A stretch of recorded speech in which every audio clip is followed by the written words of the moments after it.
လေးငယ်လေးတွေရဲ့မိဘအုပ်ထိန်သူများအားလုံးပဲမင်္ဂလာပါဒီကနေ့မှာတော့အခုဒီလိုရာသီဒီမှာကလေးတွေမှာအဖြစ်များတယ်ပေါ့နော်နှာချီနှာရည်ယူနှာခေါင်းပိတ်ဒီကိစ္စတွေနဲ့ပတ်သက်ပြီးတော့နော်ရသားလာတာကလေးတွေကစပြီးတော့ကလေးငယ်တွေကိုဘယ်လိုမျိုးလေးတတ်တာအောင်လုပ်ပေးရမလဲဘယ်လိုအခြေအနေတွေဖြစ်လာပြီဆိုရင်အန်ဒီရဲ့ရှိတယ်လေ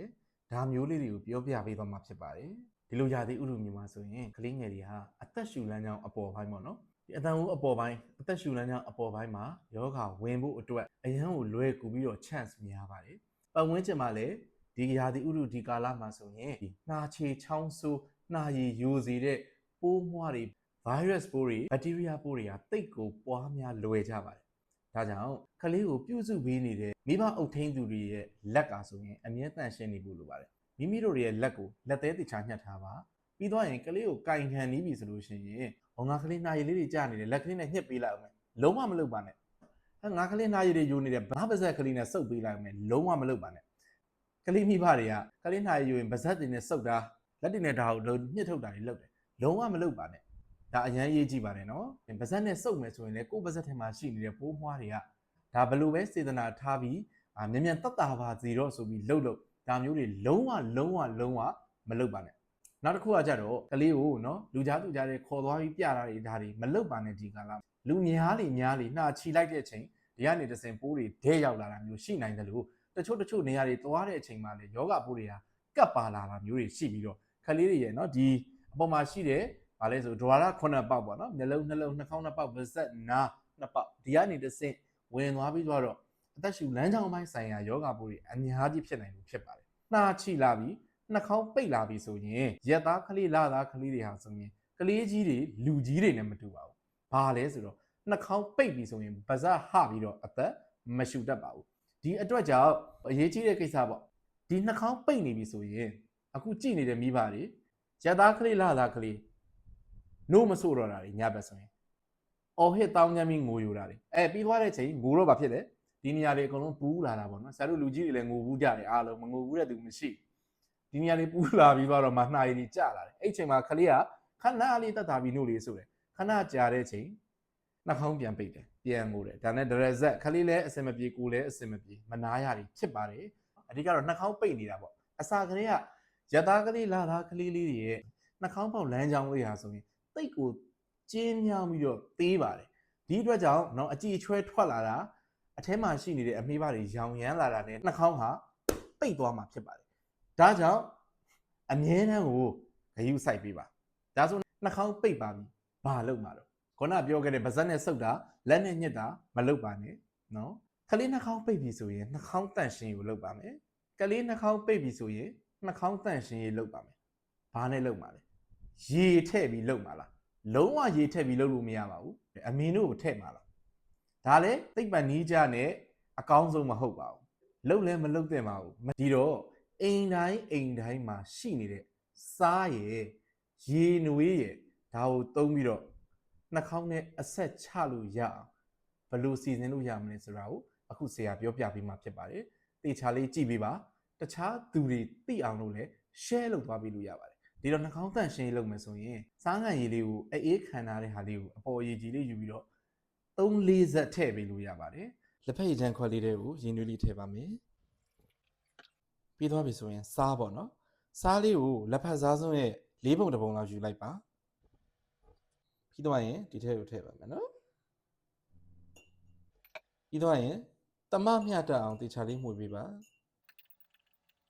စားတွေလည်းအကုန်လုံးပျော်ဝင်သွားပြီဒါဆိုရင်အေးအောင်နော်တေချာလေးအေးခံပေးပါ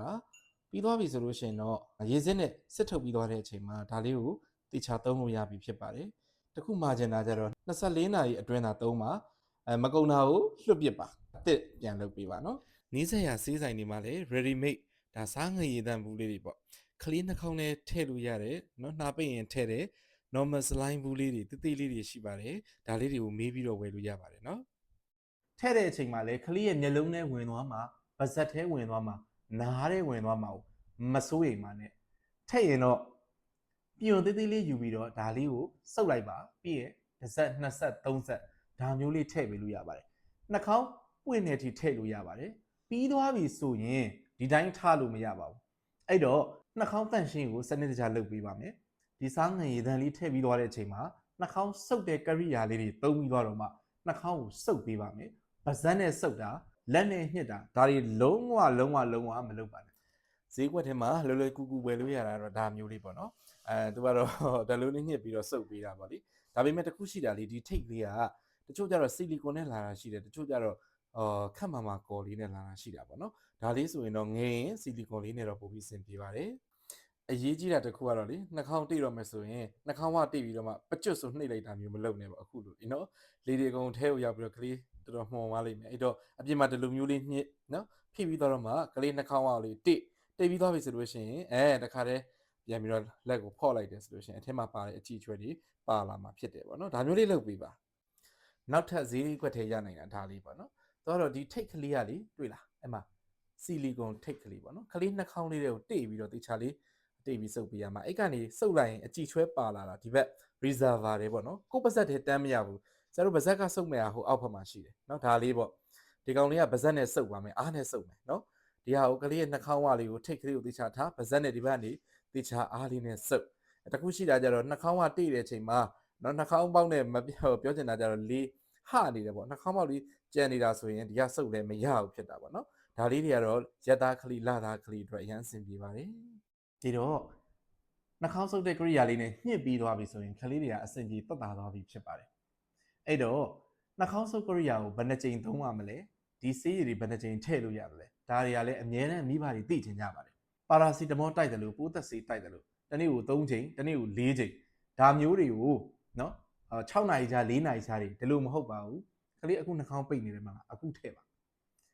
တနေ့လုံးထပ်မပိတ်တော့ဘူး12နာရီ18နာရီကြာတဲ့ကြည့်ထပ်ထည့်စရာမလိုပါဘူးအခုထည့်တယ်နှာခေါင်းတန့်ရှင်းရေးလုပ်တယ်နှာခေါင်းတန့်ရှင်းပြီးအသက်ရှူလမ်းကြောင်းလေးကောင်းကောင်းပွင့်သွားတယ်နောက်3နာရီလောက်ကြာတဲ့အချိန်နှာခေါင်းပြန်ပိတ်တယ်ဒါဆိုဒီအချိန်မှာပြန်ထည့်ပြီးတော့တန့်ရှင်းရေးပြန်လုပ်ပေးပါပြီးတော့အန်ဒီရရှိတဲ့လက္ခဏာတွေကိုပြောပါမယ်အသက်ရှူလမ်းကြောင်းဆိုင်ရာယောဂပိုးတွေဝင်ပြီဆိုရင်အသက်ရှူမြန်လာတာရင်ကောင်းတဲ့ဗိုက်ကြားမှာဒီနေရာချိုင်ပြီးရှူရတာပြီးတော့နံရိုးတွေရှိပါရောလားနော်နံရိုးတွေရှိတဲ့နံရိုးကြားနေရာတွေချိုင်ပြီးရှူရတာနောက်တော့ဒီမှာဒီနေရာနော်ဒီနေရာလေးအထက်ကိုခွက်ပြီးရှူရတာပြီးတော့ကလေးလေးတွေဒီနှာခေါင်းတွေယုံလေးလိုပွားရှုံဖြစ်ပြီးရှူရတာနောက်တစ်ခုကဟောရဲဆိုင်တာအဲ့လိုဖြစ်နေတာနော်လုံးဝ labor breathing လို့ခေါ်ပါတယ်အရန်ကိုအားထည့်ပြီးတော့အသက်ရှူနေရတဲ့ပုံစံတွေဖြစ်နေတာလုံးဝနို့မစို့နိုင်တော့တာခလေးတက်သွားတာဒီကိုယ်လုံးပြာနှမ်းသွားတာဖျားတွေတက်လာတာဒီကိုယ်လုံးအေးဆက်သွားတာရွှေအတန်တွေဇက်တိုက်ကြားလာတာကလေးလုံးဝမှိန်းသွားတာဒါမျိုးတွေဖြစ်လာပြီဆိုရင်အိမ်မှာအားလုံးကကိုယ်သားသမီးတွေကိုအကောင်းဆုံးမဖြစ်စေချင်တာပဲဒါကြောင့်အတက်နိုင်ဆုံးအကောင်းဆုံးလုပ်ပေးကြတယ်သို့တော့အခုပြောခဲ့တဲ့လက္ခဏာအန်ဒီရရှိတဲ့လက္ခဏာတွေပေါ်လာပြီဆိုရင်အိမ်မှာပဲကိုတူကိုထအဆင်ပြေမယ်ထင်ပြီးမလုပ်ပါနဲ့เนาะအရှိဒါဗီဒီယိုတွေပြောခဲ့တဲ့စီမှာလည်းဝင်မှန်းကြတာတွေရှိပါတယ်ဘာလဲဆိုတော့စေယုံစေကန်းနဲ့ဝေးတယ်ပြုတ်တယ်ပေါ့နော်သွားလို့ရလာလို့မရတဲ့အစားဆိုဒါဆိုဘာလို့လုပ်မလဲဆိုရင်ကြိုပြီးသွားပါနောက်ကြမှာမသွားပါနဲ့ခလေးငယ်လေးပို့ပြီးတော့မှကိုကနေပြီးတော့လက်ဦးမှုယူထားဖို့လိုပါတယ်လက်ဦးမှုဆိုတာဘာကိုပြောချင်တာလဲဆိုတော့ကလေးဒီလိုသဲကြီးမဲကြီးဖြစ်မှသွားတာမျိုးမဟုတ်ပဲနဲ့ငကိုရဲကခလေးကနည်းနည်းစားဖြစ်ပြီဆိုတာနဲ့နီးစပ်ရာမျိုးပေါ်တက်ပြီးသွားတော့မှစေယုံစေကန်းတီချာလေးပြပြီးပါဘာကြောင့်လဲဆိုခလေးတွေရဲ့အဆုတ်ကလေးတွေကတေးသေးလေးတွေဖြစ်ပါတယ်နော်အသက်ရှူလမ်းကြောင်းပြဿနာတစ်ခုတက်ရင်အသက်အန္တရာယ်တိတ်ကိုနီးပါတယ်ဒါကြောင့်အသက်ရှူလမ်းကြောင်းပိုင်းဆိုင်ရာယောဂါတွေမဖြစ်အောင်ဘာတွေလုပ်မလဲဆိုတာပြောပြပါမယ်ဘလို့ကာကွယ်မလဲကာကွယ်ဆေးတွေပုံမှန်ရချင်းတိုင်းတေချာထိုးပါအဆင်ပြေရင်အသက်6လပြည့်ပြီးတာနဲ့နှစ်စဉ်ရာသီတကွေးကာကွယ်ဆေးတစ်ကြိမ်ပုံမှန်လေးတွေထိုးသွားပေးပါခလေးတွေရဲ့ပတ်ဝန်းကျင်ကို